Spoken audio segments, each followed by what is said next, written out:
Cine ಲೋಕಕ್ಕೆ good bye ಹೇಳ್ತಾರಾ ತಲೈವಾ ಅನ್ನುವಂತ ಪ್ರಶ್ನೆ ಮೂಡ್ತಾ ಇದೆ. 2026ಕ್ಕೆ ಸಿನಿ ಪಯಣ ಮುಗಿಸ್ತಾರಾ ಸೂಪರ್ ಸ್ಟಾರ್ ರಜನಿಕಾಂತ್ ಅವರು. 74 ವರ್ಷದ ಜೀವನದಲ್ಲಿ ಚಿತ್ರರಂಗದಲ್ಲಿ ಅಪಾರ ಸಾಧನೆ ಮಾಡಿರುವಂತಹ ಸೂಪರ್ ಸ್ಟಾರ್ ರಜನಿಕಾಂತ್ ಅವರು ಸಿನಿ ಲೋಕಕ್ಕೆ ಗುಡ್ ಬೈ ಹೇಳ್ತಾರಾ?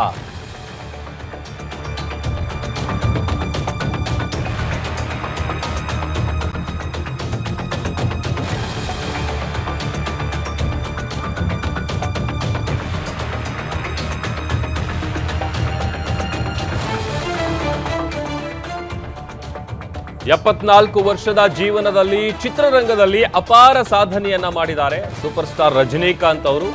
2026ರ ಅಂತ್ಯಕ್ಕೆ ರಜನಿ ಅವರು ನಿವೃತ್ತಿ ಘೋಷಿಸುವಂತ ಸಾಧ್ಯತೆ ಇದೆ. ಈಗಾಗಲೇ 3 ಸಿನಿಮಾದಲ್ಲಿ ಸದ್ಯ ರಜನಿಕಾಂತ್ ಅವರು ಬ್ಯುಸಿ ಇದ್ದಾರೆ. ಅದು ಜೈಲರ್ 2 ಹಾಗೂ ಸಿ ಸುಂದರ್ ನಿರ್ದೇಶನದ ಸಿನಿಮಾದಲ್ಲಿ ಬ್ಯುಸಿ ಆಗಿದ್ದಾರೆ ತಲೈವ. ಅದರ ಜೊತೆಗೆ ಕಮಲ್ ಹಾಸನ್ ಜೊತೆಯೂ ಕೂಡ ರಜನಿಕಾಂತ್ ಅವರು ನಟಿಸ್ತಾ ಇದ್ದಾರೆ. 2026ರ ಅಂತ್ಯ ಅಥವಾ 2027ಕ್ಕೆ ಈ 3 ಸಿನಿಮಾಗಳು ಕಂಪ್ಲೀಟ್ ಆಗುತ್ತೆ. 3 ಸಿನಿಮಾಗಳ ನಂತರ ಸಿನಿಮಾ ಇಂಡಸ್ಟ್ರಿಗೆ ಗುಡ್ ಬೈ ಹೇಳ್ತಾರಾ? ಆ ತರದೊಂದು ಪ್ರಶ್ನೆ 2026ರ ಅಂತ್ಯಕ್ಕೆ ನಿವೃತ್ತಿ ಘೋಷಿಸುವಂತಹ ಸಾಧ್ಯತೆ ದಟ್ಟವಾಗಿದೆ. ನೋಡಿ, ರಜನಿಕಾಂತ್ ಅವರ ಎಂಟ್ರಿ ಆಗಿದ್ದು ಫಿಲ್ಮ್ ಇಂಡಸ್ಟ್ರಿಗೆ, ಅವರು ಸಿನಿಮಾ ಕ್ಷೇತ್ರಕ್ಕೆ ಬಂದಿದ್ದು ಹೇಗೆ, ಇದೆಲ್ಲ ಕೂಡ ಪ್ರತಿಯೊಬ್ಬರಿಗೂ ಗೊತ್ತಿದೆ. ಆಮೇಲೆ ಇತ್ತೀಚಿನ ದಿನಗಳಲ್ಲಿ ಅವರು ಮಾಡಿದಂತಹ ಸಿನಿಮಾ ಅವರಿಗೆ ವಯಸ್ಸಷ್ಟಾಗಿದ್ರೂ ಕೂಡ ಈಗಲೂ ಅವರು ತೆರೆ ಮೇಲೆ ಬಂದರೆ ಅವ್ರದ್ದೇ ಆದಂತಹ ಅಭಿಮಾನಿ ಬಳಗ ಇದೆ. ಅವರನ್ನು ಈಗಲೂ ಕೂಡ ಅದೇ ರೀತಿಯಾಗಿ ಆಗ ಅವರು ಮೊದಲಿಗಿದ್ದಂಥ ಎನರ್ಜಿ ಹೇಗಿರ್ತಿತ್ತು, ಅವರ ಆ್ಯಕ್ಟಿಂಗು, ಅವರ ಸ್ಟೈಲು, ಅದು ಯಾವುದೂ ಕೂಡ ಕಡಿಮೆ ಆಗಿಲ್ಲ. ಬಟ್ ಈಗ 3 ಸಿನಿಮಾ ಒಪ್ಕೊಂಡಿದ್ದಾರೆ. ಆ 3 ಸಿನಿಮಾಗಳ ಶೂಟಿಂಗ್ನಲ್ಲಿ ಬ್ಯುಸಿ ಇದ್ದಾರೆ. ಬಹುಶಃ ಆ 3 ಸಿನಿಮಾಗಳು 2026ರ ಅಂತ್ಯಕ್ಕೆ ಅಥವಾ 27 ಕಂಪ್ಲೀಟ್ ಆಗುತ್ತೆ. ಆ ಸಂದರ್ಭದಲ್ಲಿ ಸಿನಿ ಪಯಣಕ್ಕೆ ಗುಡ್ ಬೈ ಹೇಳುವಂತಹ ಸಾಧ್ಯತೆ ದಟ್ಟವಾಗಿದೆ. ಕಾರಣ 74 ವರ್ಷ ಆಗಿದೆ. ಆಮೇಲೆ ಇಲ್ಲಿವರೆಗೂ ಕೂಡ ಅನೇಕ ಸಿನಿಮಾಗಳಲ್ಲಿ ಅಭಿನಯಿಸಿದ್ದಾರೆ. ಆಮೇಲೆ ಕನ್ನಡದಲ್ಲಿ ಅವರಿಗಿರುವಂಥ ಫ್ಯಾನ್ ಬೇಸು, ಆಮೇಲೆ ತಮಿಳ್ನಾಡಲ್ಲಿರುವಂಥ ಫ್ಯಾನ್ ಬೇಸು ಕೇವಲ ಕರ್ನಾಟಕ ತಮಿಳ್ನಾಡಷ್ಟೇ ಅಲ್ಲ, ವರ್ಲ್ಡ್ ವೈಡ್ ಅವರಿಗೆ ಅಭಿಮಾನಿ ಸಂಘ ಇದೆ, ಅಭಿಮಾನಿ ಬಳಗ ಇದೆ. ಅಷ್ಟರ ಮಟ್ಟಿಗೆ ಅವರ ಸಿನಿಮಾಗಳನ್ನು ನೋಡ್ತಾರೆ. ಈಗ ಸದ್ಯಕ್ಕೆ 3 ಸಿನಿಮಾಗಳನ್ನು ಮಾಡ್ತಾ ಇದ್ದಾರೆ. ಅದು ಕಂಪ್ಲೀಟ್ ಆಗೋದು 2026ರ ಎಂಡಿಂಗ್ ಅಥವಾ 2027ಕ್ಕೆ ಕಂಪ್ಲೀಟ್ ಆಗುತ್ತೆ. ಆ 3 ಸಿನಿಮಾಗಳು ಕಂಪ್ಲೀಟ್ ಆದ ನಂತರ ಸಿನಿಮಾ ಇಂಡಸ್ಟ್ರಿಗೆ ತಲೈವ ಗುಡ್ ಬೈ ಹೇಳ್ತಾರೆ ಅಂತ ಹೇಳಲಾಗ್ತಾ ಇದೆ.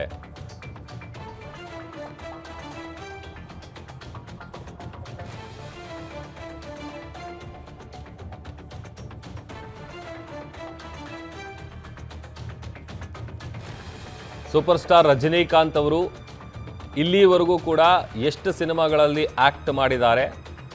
ಆಮೇಲೆ ಜೈಲರ್ ಆಗಿರ್ಬೋದು, ಆಮೇಲೆ ಮೊನ್ನೆ ರೀಸೆಂಟಾಗಿ ಬಂದಂಥ ಸಿನಿಮಾಗಳಾಗಿರ್ಬೋದು. ಹುಲಿ ಸಿನಿಮಾ, ಅದು ಇತ್ತೀಚೆಗೆ ರಿಲೀಸ್ ಆದಂಥ ಸಿನಿಮಾ. ಆ ಸಿನಿಮಾ ಕೂಡ ಬಾಕ್ಸ್ ಆಫೀಸ್ ಧೂಳೆಬ್ಬಿಸ್ತು. ಅದರ ಜೊತೆಗೆ ಈಗ 3 ಸಿನಿಮಾಗಳನ್ನು ಸದ್ಯ ನಟ ರಜನಿಕಾಂತ್ ಅವರು ಮಾಡ್ತಾ ಇದ್ದಾರೆ. ಅದೊಂದು ಕಡೆ ಈಗ ಜೈಲರ್ 2 ಏನಿದೆ ಅದರ ಮುಂದುವರೆದ ಭಾಗ, ಅಂದರೆ ಮೊದಲಿಗೆ ಜೈಲರ್ ಬಂದಿತ್ತಲ್ಲ, ಅದರ ಪಾರ್ಟ್ 2 ಜೈಲರ್ 2 ಸಿನಿಮಾ.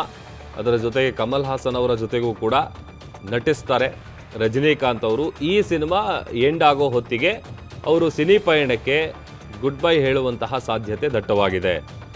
ಆಮೇಲೆ ಒಂದು ಕಡೆ ರಾಜಕೀಯದಲ್ಲಿ ರಾಜಕೀಯ ವಿಚಾರ ಆಗಿರ್ಬೋದು, ಅದ್ರ ಬಗ್ಗೆ ಮಾತನಾಡೋದಾಗಿರ್ಬೋದು, ಆಮೇಲೆ ಸಿನಿಮಾ ಇಂಡಸ್ಟ್ರಿಯಲ್ಲಿ ಆಗಿರ್ಬೋದು, ಅವರು ಅನೇಕ ಪ್ರಶಸ್ತಿಗಳು ಬಂದಿದೆ. ಆಮೇಲೆ ಅವ್ರು ಮಾಡಿದಂಥ ಎಲ್ಲ ಸಿನಿಮಾಗಳು ಕೂಡ ಪ್ರೇಕ್ಷಕರು ಭಾಳ ಇಷ್ಟಪಟ್ಟು ನೋಡ್ತಾರೆ. ಅಂದರೆ ಅವರ ಅಭಿಮಾನಿಗಳು ಅಷ್ಟರ ಮಟ್ಟಿಗೆ ಅವರ ಸಿನಿಮಾಗಳನ್ನು ಇಷ್ಟಪಡ್ತಾರೆ. ಈ ಬಗ್ಗೆ ಮತ್ತಷ್ಟು ಡೀಟೇಲ್ಸನ್ನು ಕೊಡ್ತಾರೆ ನಮ್ಮ ಫಿಲ್ಮ್ ರಿಪೋರ್ಟರ್ ಕೀರ್ತಿ ಪಾಟೀಲ್ ದೂರವಾಣಿ ಸಂಪರ್ಕದಲ್ಲಿ ಜಾಯ್ನ್ ಆಗಿದ್ದಾರೆ. ಕೀರ್ತಿ, 74 ವರ್ಷ ಜೀವನದಲ್ಲಿ, ಸಿನಿ ಜೀವನದಲ್ಲಿ ಅನೇಕ ಸಾಧನೆ ಮಾಡಿದ್ದಾರೆ ರಜನಿಕಾಂತ್ ಅವರು. 3 ಸಿನಿಮಾಗಳು ಸದ್ಯ ಅವ್ರು ಒಪ್ಕೊಂಡಿದ್ದಾರೆ ಅಂತೇಳಿ ಗೊತ್ತಾಗಿದೆ. ಆ 3 ಸಿನಿಮಾ ಆದಮೇಲೆ ಏನಾದರೂ ಸಿನಿ ಪಯಣಕ್ಕೆ ಗುಡ್ ಬೈ ಹೇಳ್ತಾರಾ, ಹೇಗೆ? ಪ್ರಭು, ಈಗಾಗಲೇ ಹಿಂದೆ ಕೂಡ 2023ರಲ್ಲಿ ಇದೇ ರೀತಿಯಾಗಿ ಸುದ್ದಿಯಾಗಿತ್ತು. ಅಂದ್ರೆ ರಜನಿಕಾಂತ್ ಅವರು ಸಿನಿಮಾ ರಂಗಕ್ಕೆ ಗುಡ್ ಬೈ ಹೇಳ್ತಾರೆ, ರಿಟೈರ್ಮೆಂಟ್ ತೆಗೆದುಕೊಳ್ತಾರೆ, ಕ್ವಿಟ್ ಮಾಡ್ತಾರೆ, ಇನ್ಯಾವ ಸಿನಿಮಾಗಳನ್ನು ಅವರು ಮಾಡೋದಿಲ್ಲ ಅನ್ನುವಂಥದ್ದು ಒಂದು ಸುದ್ದಿ ಸಹ ಬಂದಿತ್ತು. ಆದ್ರೆ ಒಂದಷ್ಟು ಸಿನಿಮಾಗಳ ಮಾಡಿದ ನಂತರ ಇದೀಗ ಮತ್ತೆ ಈ ವರ್ಷ 2025ರಲ್ಲೂ ಸಹ ಜೈಲರ್ 2 ಸಿನಿಮಾ ಸದ್ಯಕ್ಕೆ ಅವರು ಭಾಗಿಯಾಗಿರುವಂತದ್ದು ಕೇರಳ ಇರ್ಬೋದು, ಚೆನ್ನೈ, ಇದೇ ರೀತಿ ಅವರು ಓಡಾಟ ಕೂಡ ಮಾಡ್ತಿದ್ದಾರೆ. ಈ ಹಿಂದೆ ಕೂಲಿ ಸಿನಿಮಾದಲ್ಲಿ ಅವರು ಆಕ್ಷನ್ ಸೀಕ್ವೆನ್ಸ್ ಮಾಡೋ ಸಂದರ್ಭದಲ್ಲಿ ಅವ್ರಿಗೆ ಸ್ವಲ್ಪ ಏಟ್ ಆಗಿತ್ತು. ಅಂದ್ರೆ ಯಾವುದೇ ಡೂಪ್ ಕೂಡ ಅವರು ಬಳಸಿರ್ಲಿಲ್ಲ. ಯೂಶಲಿ ಸೂಪರ್ ಸ್ಟಾರ್ಸ್ ಇರ್ಬೋದು ಅಥವಾ ದೊಡ್ಡ ನಟರು ಇರ್ಬೋದು, ತಮ್ಮ ಡೆಡಿಕೇಶನ್, ಪ್ಯಾಷನ್ ಇಂದ ಯಾವುದೇ ಸಿನಿಮಾದ ಒಂದು ಸೀಕ್ವೆನ್ಸ್ ಬಂದರೆ, ಆಕ್ಷನ್ ಸೀಕ್ವೆನ್ಸ್ ಅಂತ ಬಂದಾಗ ಡೂಪ್ ಬಳಸೋದಿಲ್ಲ. ಹೀಗಾಗಿ ರಜನಿಕಾಂತ್ ಅವರ ಒಂದು ಆ ಡೂಪ್ ಸೀನ್ಸ್ ಯಾವುದೂ ಇರ್ಲಿಲ್ಲ. ಅವರ ಒಂದು ನ್ಯಾಚುರಲ್ ಆಗಿ, ರಿಯಲಿಸ್ಟಿಕ್ ಆಗಿ ಬರ್ತಾ ಇತ್ತು. ಯಾವುದೇ ಆಕ್ಷನ್ ಸೀಕ್ವೆನ್ಸ್ ಇರ್ಬೋದು, ಫೈಟ್ ಇರಬಹುದು, ಜೊತೆಗೆ ಅವ್ರ ಡ್ಯಾನ್ಸ್ ಮೂವ್ ಇರ್ಬೋದು, ಪ್ರತಿಯೊಂದು ಅಭಿಮಾನಿಗಳಿಗೂ ಸಹ ಇಷ್ಟ ಆಗ್ತಿತ್ತು. ಆದ್ರೆ ಎಲ್ಲೋ ಒಂದ್ ಕಡೆ ಅವರ ಹೆಲ್ತ್ ವೈಸ್ ಇರ್ಬೋದು, ಅವರ ಆರೋಗ್ಯ ಸಮಸ್ಯೆಯಿಂದ ಪ್ರತಿ ವರ್ಷ ಸಹ ಅವರು ಹಿಮಾಲಯಕ್ಕೆ ಭೇಟಿ ಕೊಡ್ತಾರೆ. ಇನ್ನು ಇದೇ ವರ್ಷ ಸಹ ನಾವು ನೋಡಿರ್ಬೋದು, ಸಾಕಷ್ಟು ವಿಡಿಯೋಗಳು ಸಾಮಾಜಿಕ ಜಾಲತಾಣದಲ್ಲಿ ವೈರಲ್ ಆಗ್ತಿತ್ತು. ಈ ಕಡೆ ಎಲ್ಲೋ ಜೈಲರ್ 2 ಸಿನಿಮಾದ ಶೂಟಿಂಗ್ ನಲ್ಲಿ ಭಾಗಿಯಾಗಿರುವಂತಹ ರಜನಿಕಾಂತ್ ಅವರು ಯಾಕೆ ಹಿಮಾಲಯಕ್ಕೆ ಹೋದ್ರು ಅನ್ನುವಂಥದ್ದು ಈ ಮುಂಚೆ ಸಾಕಷ್ಟು ಕುತೂಹಲ ಮೂಡಿತ್ತು. ಯಾಕಂತ ಹೇಳಿದ್ರೆ ಸ್ಪಿರಿಚುವಲಿ ತುಂಬಾ ಅಟ್ಯಾಚ್ ಆಗಿರುವಂತಹ ರಜನಿಕಾಂತ್ ಅವರು ಈ ಕಡೆ ಸಿನಿಮಾ ಕಡೆಗೂ ಒಲವು ಕೊಟ್ಕೊಂಡು, ಆ ಕಡೆ ಫ್ಯಾಮಿಲಿ ಬ್ಯಾಲೆನ್ಸ್ ಮಾಡ್ಕೊಂಡು, ಅಭಿಮಾನಿಗಳ ಪ್ರಶ್ನೆಗಳಿಗೂ ಉತ್ತರ ಕೊಟ್ಟು ಈ ಕಡೆ ಹಿಮಾಲಯಕ್ಕೂ ಹೋಗ್ತಾರೆ. ಯಾಕೆ ಹಿಮಾಲಯಕ್ಕೆ ಹೋಗ್ತಿರಬಹುದು, ಯಾಕೆ ಅಲ್ಲೇ ಒಂದು 15ರಿಂದ 1 ತಿಂಗಳು ಆಲ್ಮೋಸ್ಟ್ ಅಲ್ಲೇ ಟೈಮ್ ಸ್ಪೆಂಡ್ ಮಾಡ್ತಾರೆ, ಏನ್ ಮಾಡ್ತಾರೆ ಹಿಮಾಲಯದಲ್ಲಿ ರಜನಿಕಾಂತ್ ಅವರಂತ ಒಂದಷ್ಟು ಕುತೂಹಲ ಬಂದಾಗ ಇತ್ತೀಚೆಗಷ್ಟೇ ರೀಸೆಂಟ್ ಆಗಿ ಇದೇ ವರ್ಷ ಒಂದಷ್ಟು ವಿಡಿಯೋಗಳು ಸಾಮಾಜಿಕ ಜಾಲತಾಣದಲ್ಲಿ ವೈರಲ್ ಆಗಿತ್ತು. ಅವ್ರು ಹಿಮಾಲಯಕ್ಕೆ ನಡ್ಕೊಂಡು ಪಾದಯಾತ್ರೆ ಮೂಲಕ ಅವ್ರು ಹೋಗ್ತಿರುವಂತದ್ದು. ಜೊತೆಗೆ ಅಲ್ಲಿರುವಂತಹ ಬಾಬಾ ಇರ್ಬೋದು, ಅಗೋರಿಗಳಿರ್ಬೋದು, ಅವರಿಗೆ ಸಾಕಷ್ಟು ಪರಿಚಯ. ಹೀಗಾಗಿ ಅವ್ರು ಕೊಡುವಂತಹ ಸಲಹೆಗಳನ್ನ ತಪ್ಪದೆ ರಜನಿಕಾಂತ್ ಅವರು ಅದನ್ನ ಪಾಲಿಸ್ತಾರೆ. ಹಾಗೆ ಅವರ ಆರೋಗ್ಯ ಸಮಸ್ಯೆ ಸುಧಾರಿಸೋಕೆ, ಜೊತೆಗೆ ಅವರು ಈಗ 74 ವಯಸ್ಸು ಅಂತ ಹೇಳ್ತೀವಿ. ಸೊ ಈ ಒಂದು ಏಜ್ ಅಲ್ಲೂ ಸಹ ಅಷ್ಟು ಫಿಟ್ ಅಂಡ್ ಫೈನ್ ಆಗಿ ಅವ್ರು ಇರೋದಕ್ಕೆ ಅವರ ಒಂದು ಡಯಟ್ ಇರಬಹುದು, ವೆಯ್ಟ್ ಗೈನ್ ಇರ್ಬೋದು, ಲಾಸ್ ಇರ್ಬೋದು, ಒಂದೊಂದು ಸಿನಿಮಾಗೂ ಏರುಪೇರು ಖಂಡಿತವಾಗ್ಲೂ ಆಗುತ್ತೆ. ಎಲ್ಲವನ್ನೂ ಸಹ ಅವ್ರು ಬ್ಯಾಲೆನ್ಸ್ ಮಾಡ್ಬೇಕು ಅಂತ ಹೇಳಿದ್ರೆ ಬಾಬಾ ಅಥವಾ ಅಗೋರಿ ಅವ್ರು ಕೊಡುವಂತಹ ಒಂದು ಬೇರಿನ ನೀರನ್ನ ಅವರು ಪ್ರತಿ ವರ್ಷ ಅಲ್ಲಿ ಹೋಗಿ ಸೇವಿಸ್ತಾರೆ. ಸೊ ಅಲ್ಲಿ ಮಾತ್ರ ಆ ಬೇರಿನ ನೀರು ಸಿಗುತ್ತೆ. ಹೀಗಾಗಿ ಅದೊಂದು ಸೀಕ್ರೆಟ್ ಎನರ್ಜಿ ರಜನಿಕಾಂತ್ ಅವ್ರದ್ದು ಅಂತ ಹೇಳ್ಬೋದು. ಸೊ ಈ ವರ್ಷ ಸಹ ಅವರು 2026ರಲ್ಲಿ ಜೈಲರ್ 2 ಸಿನಿಮಾ ರಿಲೀಸ್ ಆಗ್ತಾ ಇದೆ. ಇದಾದ್ಮೇಲೆ 2027ರಲ್ಲಿ ಆಟೋಬಯೋಗ್ರಫಿ ಸಿನಿಮಾ ಕೂಡ ಮೂಡಿ ಬರುತ್ತೆ ಅನ್ನುವಂಥದ್ದು ಎಲ್ಲೋ ಮಾಹಿತಿ ಕೂಡ ಬಂದಿರುವಂಥದ್ದು. ಹೀಗಾಗಿ 2027ರಲ್ಲಿ ಅವರು ಆಲ್ಮೋಸ್ಟ್ ರಿಟೈರ್ಮೆಂಟ್ ತೆಗೆದುಕೊಳ್ಳಬಹುದೇನೋ ಅನೌನ್ಸ್ ಮಾಡ್ತಾರೆ. 2026 ಎಂಡಲ್ಲಿ ಅವರು ಸಿನಿಮಾ ರಂಗಕ್ಕೆ ಗುಡ್ ಬೈ ಹೇಳುವಂಥದ್ದು, ಕ್ವಿಟ್ ಮಾಡ್ತೀನಿ ಅನ್ನುವಂಥದ್ದು ಅಫಿಷಿಯಲ್ ಆಗಿ ಅನೌನ್ಸ್ ಮಾಡುವಂತಹ ಎಲ್ಲ ಸಾಧ್ಯತೆಗಳು ಇರುವಂಥದ್ದು ಪ್ರಭು. ಆದ್ರೆ ಅಭಿಮಾನಿಗಳು ಖಂಡಿತವಾಗ್ಲೂ ರಜನಿಕಾಂತ್ ಅವ್ರನ್ನ ಈ ಕ್ಷಣದಲ್ಲೂ ಇರ್ಬೋದು ಬಿಟ್ಟು ಕೊಡಕ್ಕೆ ಸಾಧ್ಯ ಇಲ್ಲ. ಯಾಕಂತ ಹೇಳಿದ್ರೆ ಕಲಾವಿದರಿಗೆ ಯಾವತ್ತಿಗೂ ರಿಟೈರ್ಮೆಂಟ್ ಅನ್ನುವಂಥದ್ದಿಲ್ಲ, ಸಾವಿಲ್ಲ ಅನ್ನುವಂತಹ ಮಾತು ನಾವ್ ಯಾವಾಗ್ಲೂ ಕೇಳಿರ್ತೀವಿ. ಹೀಗಾಗಿ ರಜನಿಕಾಂತ್ ಅವರು ಸಿನಿಮಾ ರಂಗದಿಂದ ಯಾವತ್ತಿಗೂ ಹೋಗಬಾರ್ದು, ಯಾವಾಗ್ಲೂ ಅವ್ರು ನಮ್ಮ ತಲೈವ ಅನ್ನುವಂಥದ್ದು ಆರಾಧಿಸ್ತಾರೆ. ಎಲ್ಲರೂ ಸಹ ಅಭಿಮಾನದಿಂದ ಅವ್ರನ್ನ ಅಪ್ಪಿಕೊಳ್ತಾರೆ.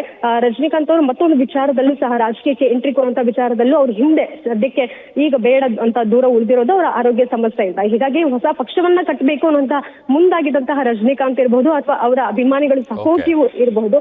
ಈವಾಗ್ಲೂ ನೀವು ರಾಜಕೀಯಕ್ಕೆ ಬಂದ್ರೆ ನಾವು ಸಪೋರ್ಟ್ ಮಾಡ್ತೀವಿ ಅಂತ ಸಾಕಷ್ಟು ಅಭಿಮಾನಿಗಳು ತಮಿಳುನಾಡಲ್ಲಿ ಕಾದಿದ್ದಾರೆ. ಆದ್ರೆ 50 ವರ್ಷಗಳನ್ನ ಸಿನಿಮಾ ರಂಗದಲ್ಲಿ ಪೂರೈಸಿರುವಂತಹ ರಜನಿಕಾಂತ್ ಅವರು ಇಲ್ಲಿಗೆ ಸಾಕು ಸಿನಿ ಪಯಣ, ಇಲ್ಲಿ ನೆಕ್ಸ್ಟ್ ಯಂಗ್ಸ್ಟರ್ಸ್ ಯಾರು ಬರ್ತಾರೆ ಅವರಿಗೆ ಸಪೋರ್ಟಿವ್ ಆಗಿ ಇರ್ತೀನಿ ಅನ್ನುವಂಥದ್ದು ಎಲ್ಲ ಅವ್ರ ಮನಸ್ಸಿಗೆ ಬಂದಿರಬಹುದೇನೋ ಪ್ರಭು.